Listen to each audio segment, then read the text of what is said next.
नमस्कार साथियों, मैं श्रीमती राजेश्वरी सोनी, सहायक प्राध्यापक, शासकीय महाप्रभु वल्लभाचार्य स्नातकोत्तर महाविद्यालय महासमुंद, छत्तीसगढ़ से। हम एमकॉम 4th सेमेस्टर का जो अकाउंटिंग मेथड सब्जेक्ट है, जो कि ग्रुप डी का 4th पेपर है, इसका यूनिट 1 अपूर्ण लेखी अर्थात इनकम्प्लीट रिकॉर्ड्स के बारे में अध्ययन करना प्रारंभ करते हैं। यह मेरा पहला लेक्चर है, जो अकाउंटिंग मेथड्स का पहला लेक्चर है। इसमें हम अपूर्ण लेखे क्या है होते हैं, अपूर्ण लेखे के बारे में प्रारंभिक जानकारी हासिल करेंगे, उसके पश्चात उसे विस्तृत अध्ययन करेंगे। तो हम अपूर्ण लेखे के बारे में जानकारी स्टार्ट करने से पहले ये माने कि अपूर्ण लेखे होते क्या हैं, उन्हें अपूर्ण क्यों कहा जाता है। तो एक सामान्य बोलचाल की भाषा में यदि हम कहें कि जो खाते पूरे नहीं होते हैं उसे अपूर्ण लेखा कहा जाता है, परंतु वास्तव में हमारी जो प्रणाली है वह कौन सी प्रणाली हम इस्तेमाल करते हैं? द्विप्रविष्टि प्रणाली। द्विप्रविष्टि प्रणाली के आधार पर तैयार किए गए खाते पूर्ण और वैज्ञानिक होते हैं, परंतु कुछ छोटे व्यवसायियों द्वारा नाम मात्र खाता और वास्तविक खाता का उपेक्षा करते हुए केवल रोकड़ खाता रखा जाता है और व्यक्तिगत खाता रखा जाता है। और इन खातों का यह उद्देश्य होता है कि व्यवसाय में उपलब्ध रोकड़ और देनदार और लेनदार सिर्फ इतने की ही जानकारी प्राप्त करना तक सीमित होता है। अर्थात छोटे व्यापारी कुछ ही खाते रखते हैं, जिससे क्या होता है, लाभ हानि और आर्थिक स्थिति का सही जानकारी नहीं उपलब्ध हो पाता।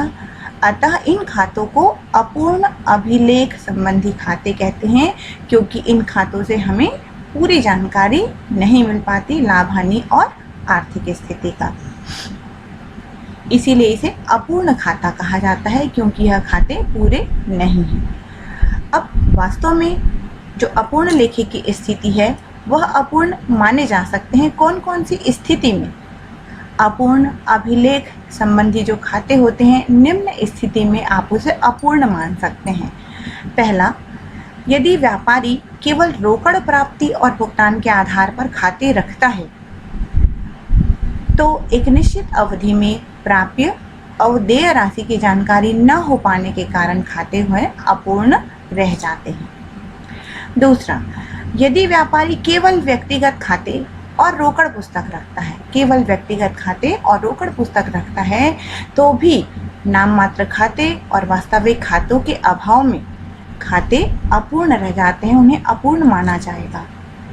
नेक्स्ट नंबर 3, यदि प्रारंभिक स्कंद और अंतिम स्कंद के उचित मूल्यांकन का अभाव है, अगर उस खाते में उचित मूल्यांकन नहीं किया गया स्कंद का, तो इससे क्या होता है, सही लाभ हानि की जानकारी नहीं मिल पाती और खाते क्या माने जाते हैं, अपूर्ण खाते माने जाते हैं। अपूर्ण खातों की स्थिति निर्मित होती है।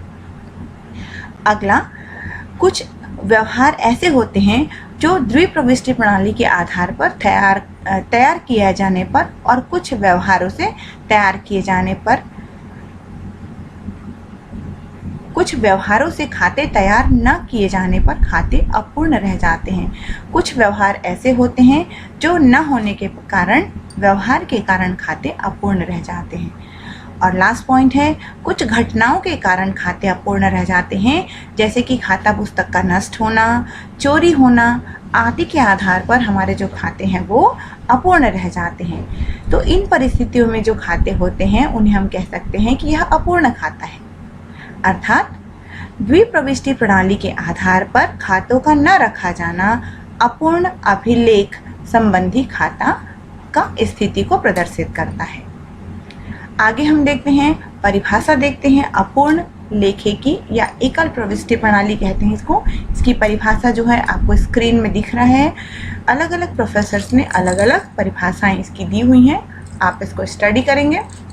जैसे प्रोफेसर बाटली बाई की परिभाषा है, पिकल्स एवं कर्ली और कोहलर की परिभाषाएं आपको स्क्रीन में दिख रही हैं। आप इसको अच्छे से याद करेंगे ताकि आप अपने नोट्स बना सकें, आप अपने आंसर दे सकें। हम यहाँ पर एक व्याख्या करते हैं। प्रोफेसर कोहलर के अनुसार जो है, एकल प्रविष्टि प्रणाली एक ऐसी प्रणाली है जिसमें नियमतः रोकड़ और व्यक्तिगत खाते ही रखे जाते हैं, जो परिस्थिति के जो परिस्थिति के आधार पर भिन्न भिन्न होते हैं, परंतु द्विप्रविष्टि प्रणाली के अनुसार सदैव अपूर्ण होते हैं, उन्हें एकल प्रविष्टि प्रणाली कहा जाता है। आगे हम देखते हैं अपूर्ण लेखा पद्धति या एकल प्रविष्टि प्रणाली की क्या क्या विशेषताएं होती हैं। तो विशेषता नंबर 1 हम ये लिखेंगे कि यह लेखाकर्म की विशिष्ट प्रणाली नहीं है, विशेष शाखा नहीं है, यह द्विप्रविष्टि प्रणाली का एक भाग है जो कि व्यवसायी अपनी सुविधा के अनुसार बनाता है। दूसरी विशेषता है कि इस प्रणाली में वास्तविक और नाममात्र खाते नहीं रखे जाते, केवल रोकड़ खाते और व्यक्तिगत खाते ही रखे जाते हैं। नेक्स्ट, तीसरी विशेषता है कि इसमें खतौनी का काम, खतौनी या प्रपंजीयन का जो कार्य है, केवल व्यक्तिगत खातों तक ही सीमित होता है। आप ध्यान रखेंगे, ये पूछा जाता है कि खतौनी का कार्य कहाँ किस खाते तक सीमित रहता है, तो आपको जवाब देना होगा व्यक्तिगत खातों तक सीमित रखा जाता है। नेक्स्ट, गणितीय शुद्धता की जांच के लिए परीक्षा सूची का निर्माण नहीं हो पाता है। अपूर्ण लेखा प्रणाली इसीलिए अपूर्ण होता है क्योंकि इसे परीक्षा सूची का निर्माण संभव नहीं हो पाता है। नेक्स्ट, इस प्रणाली की अगली विशेषता है कि व्यवहारों का लेखांकन, अंकन और वर्गीकरण दोनों ही अपूर्ण और अवैज्ञानिक तरीके से होते हैं क्योंकि छोटे व्यापारी अपनी सुविधा के अनुसार इसे रखते हैं। नेक्स्ट, अगली विशेषता है इस प्रणाली की कि इसमें शुद्ध लाभ हानि और व्यवसाय की आर्थिक स्थिति की जो जानकारी है पूर्ण रूप से हमको नहीं मिल पाती है, पूर्ण रूप से उपलब्ध नहीं हो पाती है। नेक्स्ट, ये भी माना जाता है इस प्रणाली में कि समानता का अभाव होता है, एक समान की प्रणाली नहीं अपनाई जाती है। और आखिरी विशेषता है इस प्रणाली की, एक एकल प्रविष्टि प्रणाली की विशेषता है इस पद्धति में केवल एक एकाकी व्यापारी और साझेदारी व्यापारी द्वारा ही इस पद्धति को अपनाया जा सकता है। कंपनी अधिनियम के अनुसार कोई भी कंपनी अपूर्ण खाते नहीं रख सकती, अपूर्ण खाते नहीं अपना सकती है। तो इतनी विशेषताएं हैं जिनका आप स्टडी करेंगे। आगे हम देखते हैं कि इस प्रणाली का क्या गुण है, कुछ क्वालिटीज़ हैं, कुछ मेरिट्स हैं। तो ये छोटे व्यापारियों के लिए और सरल प्रणाली है। तो कुछ विशेषता है जिसको हमने पॉइंट यहाँ पर लिखा हुआ है, इस पॉइंट पर देखिए आप। एकल प्रविष्टि प्रणाली में पहला गुण है कि यह प्रणाली सरल है। सरल अर्थात आसानी से बना सकते हैं, आसानी से समझा जा सकता है, आसानी से इस खातों की व्यवहार को अंकित किया जा सकता है। यह प्रणाली सरल मानी जाती है।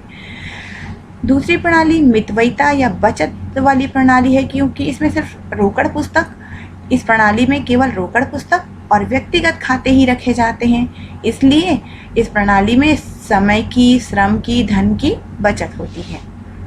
नेक्स्ट, तीसरा गुण है जटिलताओं से मुक्त। एकल प्रविष्टि प्रणाली में ज़्यादा अधिक जटिलता नहीं है। द्विप्रविष्टि प्रणाली की जो व्यवहार होते हैं वह जटिल होते हैं, लेकिन एकल प्रविष्टि प्रणाली जटिलता नहीं रखती है। अगली विशेषता है छोटे व्यापारियों के लिए उपयुक्त। यह प्रणाली छोटे व्यापारियों के लिए बहुत अधिक उपयुक्त होते हैं और कम समय में आसानी से बनाए जा सकते हैं। और पांचवा गुण है एकल प्रविष्टि प्रणाली का कि कुछ व्यवसायों के लिए वास्तव में उपयुक्त हैं। तो ऐसे व्यवसाय जिसमें नगद व्यवहार अधिक नहीं होते हैं और व्यक्तिगत खातों की अधिकता होती है और लाभ हानियों की जानकारी प्रतिवर्ष आवश्यक नहीं होती है, वहाँ यह प्रणाली बहुत अधिक उपयुक्त होती है। तो इस 5 बिंदुओं पर हमने बताया कि एकल प्रविष्टि प्रणाली के गुण हैं, ये क्वालिटी हैं। अब कुछ गुण हैं तो इस प्रणाली में कुछ अवगुण भी हैं जो कि हमें स्टडी करना होगा कि एकल प्रविष्टि प्रणाली में कौन कौन से दोष हैं। एकल प्रविष्टि प्रणाली में दोष या कठिनाई या डीमेरिट्स हम कहेंगे, पहला पॉइंट है इस प्रणाली में अव्यक्तिगत खातों की उपेक्षा कर दी गई है। यह जो प्रणाली है यह सिर्फ व्यक्तिगत खातों पर जोर देती है, अव्यक्तिगत खाते नहीं बनाने पर उपेक्षा करती है। सेकेंड पॉइंट है गणितीय शुद्धता का जांच न होना, ये भी एक दोष है। एकल प्रविष्टि प्रणाली में जो गणितीय शुद्धता जिस तरीके से आप जांच कर सकते हैं वह जांच यहाँ पर संभव नहीं हो पाता है। नेक्स्ट, तीसरा दोष है कि शुद्ध लाभ हानि का हमको ज्ञात नहीं हो पाता है। इसमें शुद्ध लाभ हानि हमको सही पता नहीं चल पाता है। अगला दोष है कि आर्थिक स्थिति का मूल्यांकन संभव नहीं हो पाता है। इसमें वास्तविक खाते नहीं रखे जाते हैं, जिससे संपत्ति और दायित्व की जो सूचनाएं होती हैं वह विश्वसनीय नहीं होती है। अर्थात निश्चित तिथि पर चिट्ठा या स्थिति विवरण तैयार करके व्यापार की सही स्थिति का हम आर्थिक मूल्यांकन नहीं कर पाते हैं, संभव नहीं हो पाता है। यह इस प्रणाली का दोष है। नेक्स्ट, इस प्रणाली में छल कपट की संभावना है, क्योंकि खातों पर पूर्ण नियंत्रण नहीं रखा जा सकता है, इसलिए इस प्रणाली में छल और कपट की अधिक संभावना है। नेक्स्ट, अगला दोष है इस प्रणाली का, एकल प्रविष्टि प्रणाली का अगला दोष है कि उपयोगी आंकड़े प्राप्त नहीं हो पाता। व्यवहारों का पूर्ण खाता नहीं हो पाने के कारण जो सूचना हमको मिलनी चाहिए, इस प्रणाली में जो आवश्यक आंकड़े और सूचनाएं जो हमको प्राप्त करने चाहिए वो हमें प्राप्त नहीं हो पाते हैं और हम व्यापार का सही निर्णय नहीं कर पाते हैं। तो उपयोगी आंकड़े हमें प्राप्त नहीं होते हैं इन खातों से। नेक्स्ट, अगला दोष है कि तुलनात्मक अध्ययन हम नहीं कर पाते हैं। जो लेन देन का खाता पूर्ण न होने के कारण और हर वर्ष की स्थिति अलग अलग होने के कारण एक व्यापार वर्ष की स्थिति दूसरे व्यापारिक स्थिति से तुलना करने की संभव नहीं हो पाता है, क्योंकि खाते जो हैं वह पूर्ण नहीं होते हैं। और भी अन्य बहुत सारे दोष हैं इस प्रणाली में, बहुत सारी विस्तृत अलग अलग प्रकार की व्यापारों के आधार पर अलग अलग प्रकार के दोष हैं। जैसे अशुद्धता है, व्यापार में ख्याति का मूल्यांकन करने में कठिनाई होती है, और अन्य भी बहुत सारे निर्णय लेने में इस प्रणाली को यदि आप अपनाते हैं, एकल प्रविष्टि प्रणाली को, तो व्यापारिक निर्णय लेने में आपको बहुत अधिक कठिनाई होती है। अब हम देखते हैं कि एकल प्रविष्टि प्रणाली और द्विप्रविष्टि प्रणाली जो तो हम दोनों प्रणाली हैं, इन दोनों प्रणाली में मुख्य रूप से क्या अंतर है। तो बहुत बड़ा अंतर है, क्योंकि एकल प्रविष्टि प्रणाली सरल है और द्विप्रविष्टि प्रणाली जटिल है। तो हम एक शॉर्ट स्टडी करते हैं कि वास्तव में इन दोनों में कितना अंतर है। तो फर्स्ट पॉइंट हम लिखते हैं अंतर का आधार का फर्स्ट पॉइंट खाते, और हम दो कॉलम में डिवाइड करेंगे, एकल प्रविष्टि प्रणाली और द्विप्रविष्टि प्रणाली पर। तो खाते, कौन कौन से खाते रखे जाते हैं इसके बारे में हम स्टडी करते हैं। एकल प्रविष्टि प्रणाली में रोकड़ और व्यक्तिगत खाते रखे जाते हैं, जबकि द्विप्रविष्टि प्रणाली में व्यक्तिगत खाते, वास्तविक खाते, नाम मात्र सभी प्रकार के खाते खोले जाते हैं, बहुत अधिक खाते बनाए जाते हैं, जबकि एकल प्रविष्टि प्रणाली में कम खाते बनाए जाते हैं। नेक्स्ट सेकंड पॉइंट है अंतर के लिए व्यवहार का पक्ष या पहलू। व्यवहार का पक्ष या पहलू, तो इसमें एकल प्रविष्टि प्रणाली में कुछ व्यवहारों का दोहरा पक्ष और कुछ व्यवहारों का एकल पक्ष के आधार पर निर्णय किया जाता है, जबकि द्विप्रविष्टि प्रणाली में प्रत्येक व्यवहार का दोनों पक्षों में लेखांकन होता है, द्विप्रविष्टि होती है। नेक्स्ट, तीसरा अंतर है सहायक पुस्तकें। सहायक पुस्तकें खाते बनाने में बहुत ही सहायक होते हैं। तो एकल प्रविष्टि प्रणाली में सहायक पुस्तक सिर्फ एक ही होता है, रोकड़ पुस्तक, जबकि द्विप्रविष्टि प्रणाली में बहुत सारी सहायक पुस्तकें रखी जाती हैं, क्रय विक्रय, क्रय वापसी, विक्रय वापसी, प्राप्य पत्र, देय विपत्र और मुख्य पंजी आदि बहुत सारी सहायक पुस्तकें द्विप्रविष्टि प्रणाली में रखी जाती हैं। नेक्स्ट, अगला हम अंतर देखते हैं परीक्षा सूची या तलपट, क्या इनकी जांच की जा सकती है। तो एकल प्रविष्टि प्रणाली में परीक्षा सूची के आधार पर गणितीय जांच नहीं की जा सकती, गणितीय शुद्धता की जांच नहीं की जा सकती, पर द्विप्रविष्टि प्रणाली में गणितीय शुद्धता की जांच परीक्षा सूची के आधार पर किया जा सकता है। अगला पॉइंट है लाभ हानि। लाभ हानि इस एकल प्रविष्टि प्रणाली से एक निश्चित अवधि के शुद्ध लाभ हानि की गणना सरलता पूर्वक नहीं की जा सकती है, लेकिन द्विप्रविष्टि प्रणाली में लाभ हानि खाता बनाकर आसानी से शुद्ध लाभ या शुद्ध हानि की जानकारी की गणना की जा सकती है। नेक्स्ट, अगला अंतर है दोनों प्रणालियों में आर्थिक स्थिति की जानकारी के बारे में निर्णय अंतर है कि एकल प्रविष्टि प्रणाली से आर्थिक स्थिति का जानकारी नहीं मिलता, लेकिन द्विप्रविष्टि प्रणाली में एक निश्चित तिथि पर चिट्ठा बनाया जाता है और व्यवसाय की सही आर्थिक स्थिति की जानकारी प्राप्त की जा सकती है। नेक्स्ट, अगला पॉइंट है अंतर। इन दोनों प्रणालियों में अंतर है समायोजन अर्थात एडजस्टमेंट। तो एकल प्रविष्टि प्रणाली में समायोजनों का पूरा ध्यान नहीं रखा जाता है, परंतु द्विप्रविष्टि प्रणाली में सभी समायोजनों का ध्यान भी रखा जाता है और लेखा भी किया जाता है। नेक्स्ट, अगला अंतर है प्रयोग, कि कौन प्रयोग करता है एकल प्रविष्टि प्रणाली का और द्विप्रविष्टि प्रणाली का। तो हम ये देखते हैं, एकल प्रविष्टि प्रणाली का जो प्रयोग है बहुत कम होता है और छोटे व्यापारियों द्वारा ही किया जाता है, जबकि द्विप्रविष्टि प्रणाली का प्रयोग प्रायः सभी प्रकार के व्यापारियों के द्वारा किया जाता है। नेक्स्ट, अगला हम पॉइंट देखते हैं विश्वसनीयता। क्या हम विश्वास करते हैं? तो हमें एकल प्रविष्टि प्रणाली के आधार पर जो खाते हैं वो अपूर्ण होते हैं, इसलिए हम इस पर विश्वास नहीं करते, ये अविश्वसनीय होते हैं। लेकिन द्विप्रविष्टि प्रणाली के जो परिणाम होते हैं वह प्रणाली पूर्ण होती है, वैज्ञानिक होती है और विश्वसनीय होता है, उस पर हम विश्वास करते हैं।